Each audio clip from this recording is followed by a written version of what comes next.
That was our daily press review with Yves Fomuso Lebagaye. En note dans l'actualité ce flux colossal des réfugiés dans la région de l'Est. 4500 personnes ont trouvé refuge à Garoua-Boulaye après les violences pré- et post-électorales en République centrafricaine. Et le ministre de l'administration territoriale était sur le terrain hier. Paul Atangandji était porteur d'une attention particulière du chef de l'État. Les ressortissants chinois réfugiés dans la ville dans la ville de Garoua-Boulaye, ils sont près de 150 nationaux originaires de Chine qui se sont fait dépouiller de tous leurs biens, des opérateurs économiques qui ont dû fuir en urgence la République centrafricaine après des incursions des forces armées rebelles.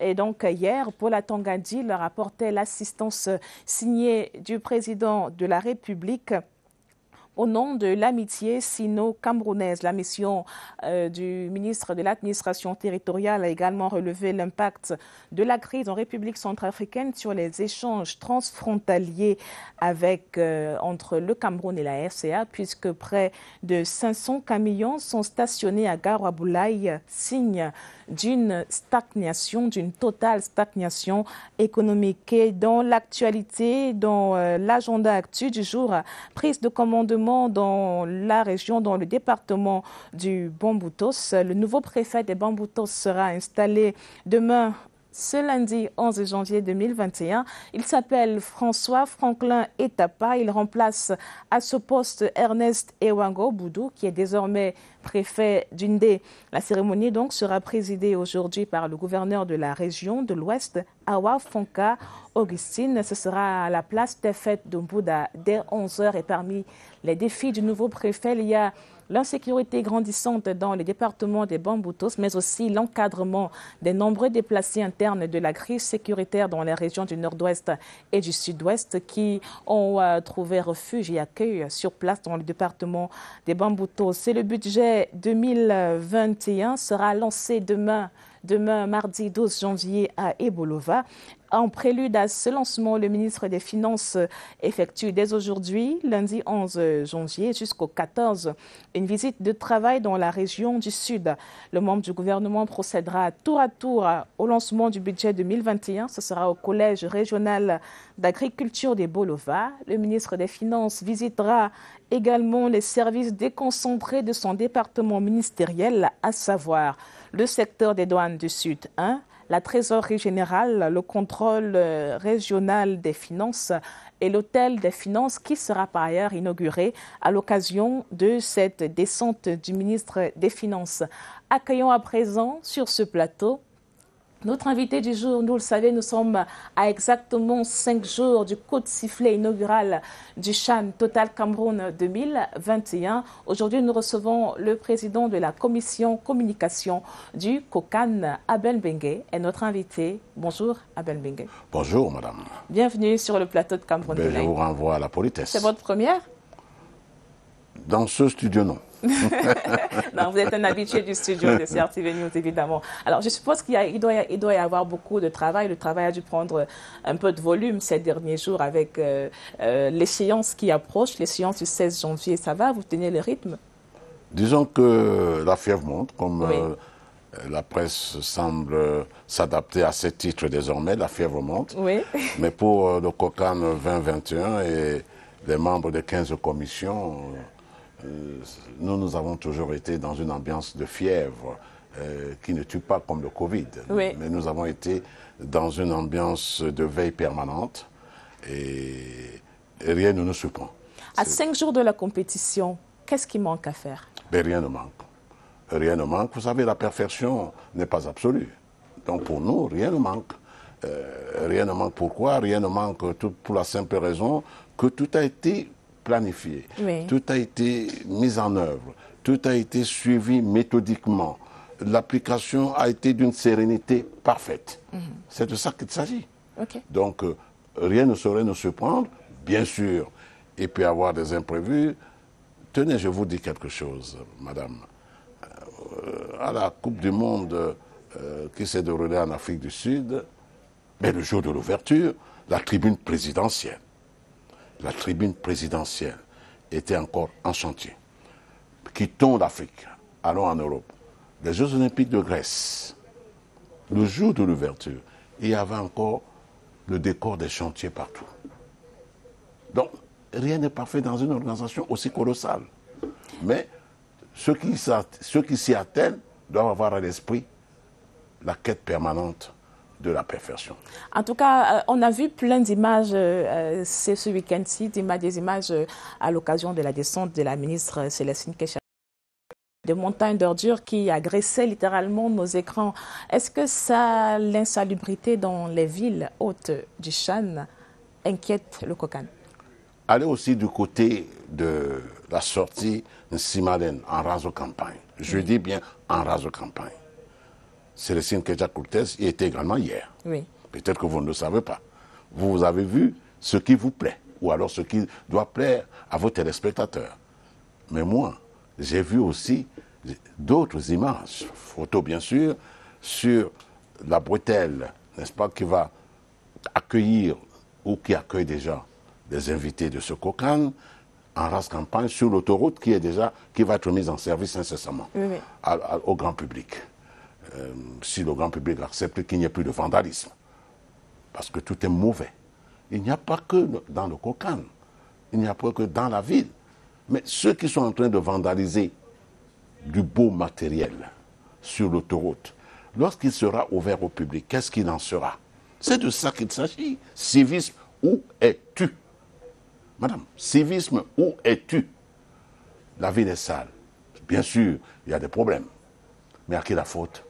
Lorsque vous vous permettez d'aller dans vos toilettes, de faire ce que vous voulez dans vos toilettes et de prendre cela, il y a des bacs à ordures, même pleines, mais de jeter dans les bacs à ordures. Civisme, où es-tu? Civisme, où es-tu? Et c'est un appel à plus de civisme à l'heure où le Cameroun s'apprête à recevoir d'importantes délégations de toute l'Afrique pour cette grande messe du football des équipes locales. Alors, Abel Bengue, ce n'est pas une compétition très populaire, le Chan Total Cameroun, le Chan en lui-même. Pourquoi vous menacez du regard? Ah non, je suis en train d'admirer votre belle coiffure, c'est tout. Ça s'appelle aussi une émission de fantaisie, je crois. C'est ce qu'on m'a dit. Donc, comment vous faites à la communication? Comment vous êtes déployé à la communication pour susciter quand même un peu d'engouement? Je sais qu'il y a des fan zones. Comment elles sont organisées? Alors, je vous remercie de m'accrocher sur cet aspect de la fan zone. On a reproché au COCAN 2021 de ne pas mettre l'accent sur cet aspect du marketing, de ne pas approcher des milieux d'affaires. Je ris, habitué de ce genre d'événement, je ris. Ce n'est pas le COCAN qui doit aller vers le secteur privé. Ce n'est pas le COCAN qui... Nous avons mis en place un dispositif. Je vais vous révéler que pour la première fois dans l'histoire du Chan, et même des compétitions de la Confédération africaine de football, le Chan, le COCAN a reçu l'exploit.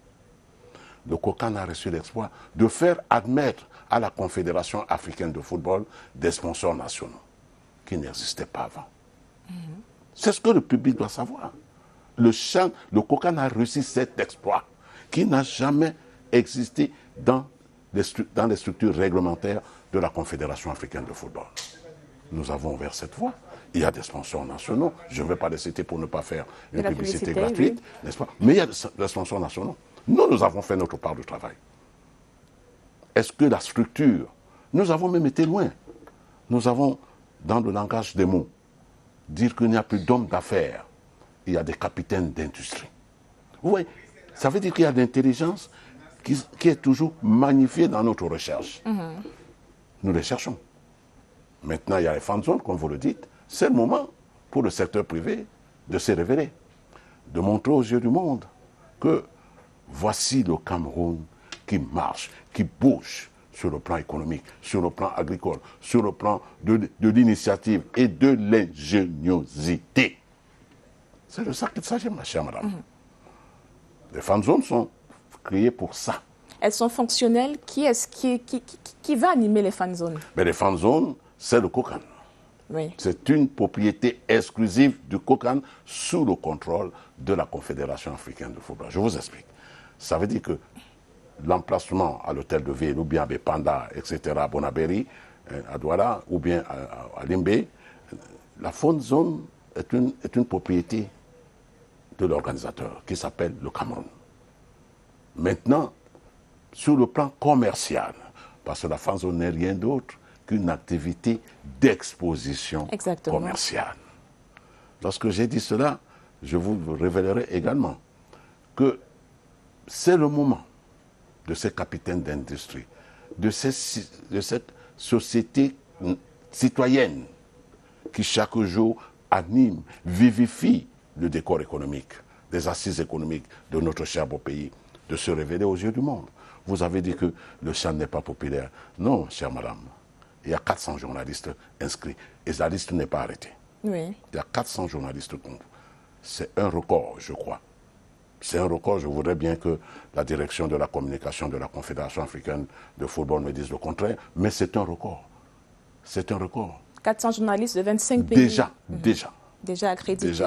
Non, qui ont sollicité leur inscription à la Confédération africaine de football. D'accord. 400 journalistes, dont environ 168 ou 200 journalistes européens, qui viennent de tous les continents. Oui. Dire que le chant n'est pas populaire, alors le Cameroun est attractif. Si le chant n'est pas populaire, madame, le Cameroun est attractif. En tout cas, ce serait bien qu'on ait beaucoup d'enthousiasme, qu'on voit beaucoup d'enthousiasme autour de la compétition. Mais il y a un contexte, Abel Bengué, qui est le Covid-19, la pandémie, qui a d'ailleurs obligé le COCAN à revoir, à mettre des restrictions sur l'occupation des stades.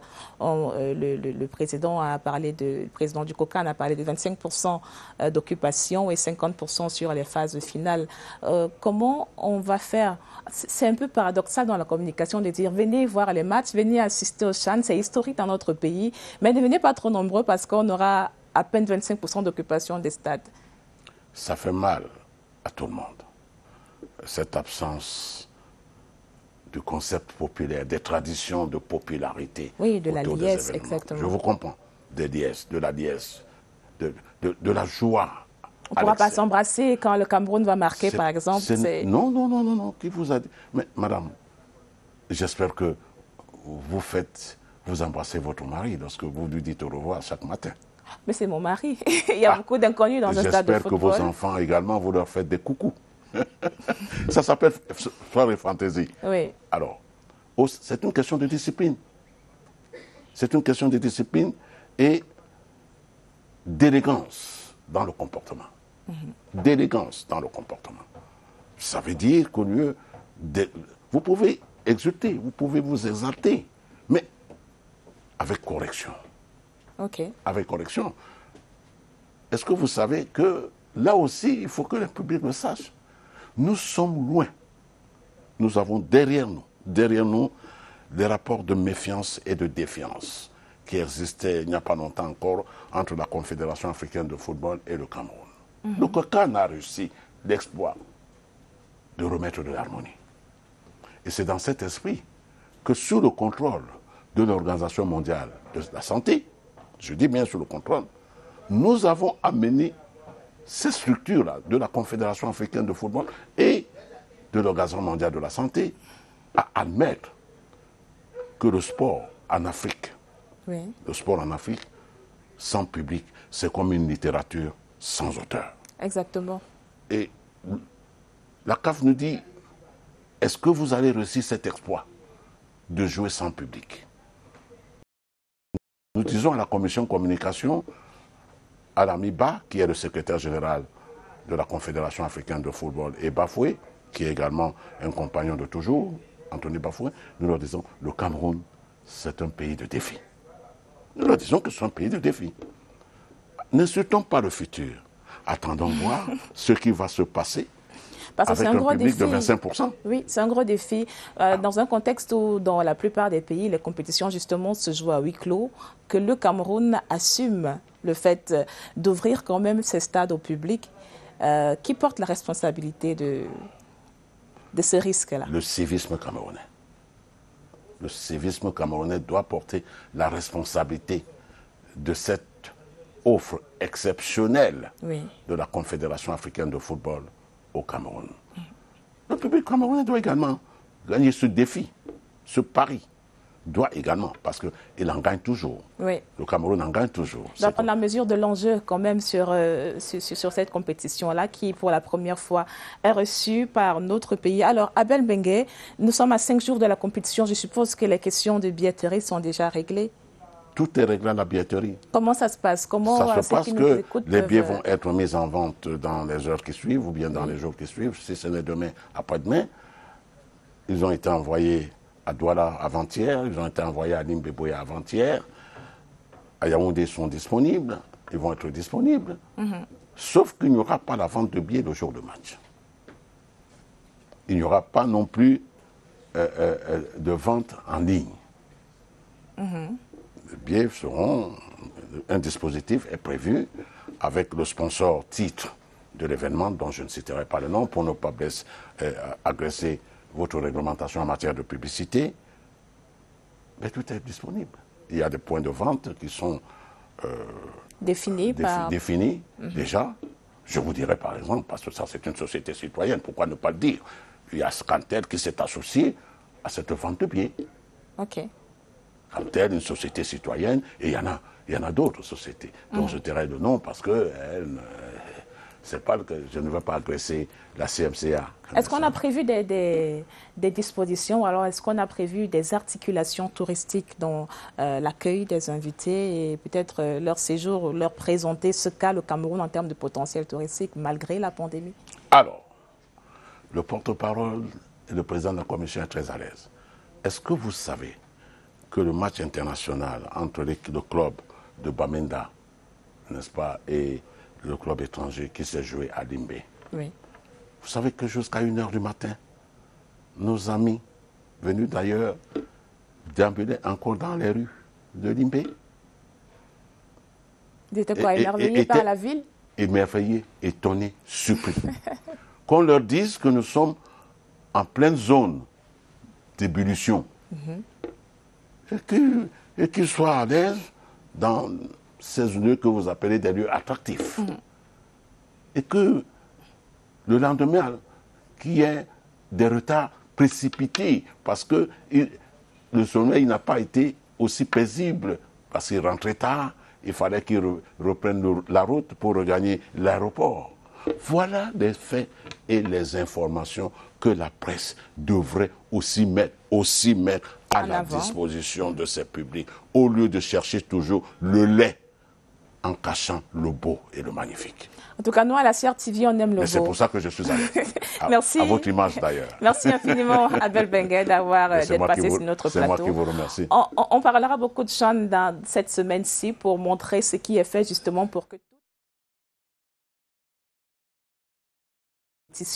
glisse, soit bien huilée, et je suis sûre qu'on aura l'occasion de recevoir les différents présidents de commission ici même. Non seulement les présidents de commission, la commission communication sera au devant de la scène. D'accord. C'est le moment ou jamais, et rassurez-vous, il n'y a que des orfèvres. Les gens l'oublient un peu trop. Il n'y a que des orfèvres au sein dans la commission communication, des orfèvres en matière de communication. Très belle conclusion. Tout de suite, allons prendre attache avec la rédaction centrale pour le journal de 8 h. Et juste après, Cameroun Daylight se poursuit avec la sélection du jour. On parlera de la journée mondiale du sourire et retrouver Eric Christiania, qui également est à Chan, mais dans le volet culturel. A tout de suite, le journal est présenté par Franck Evie.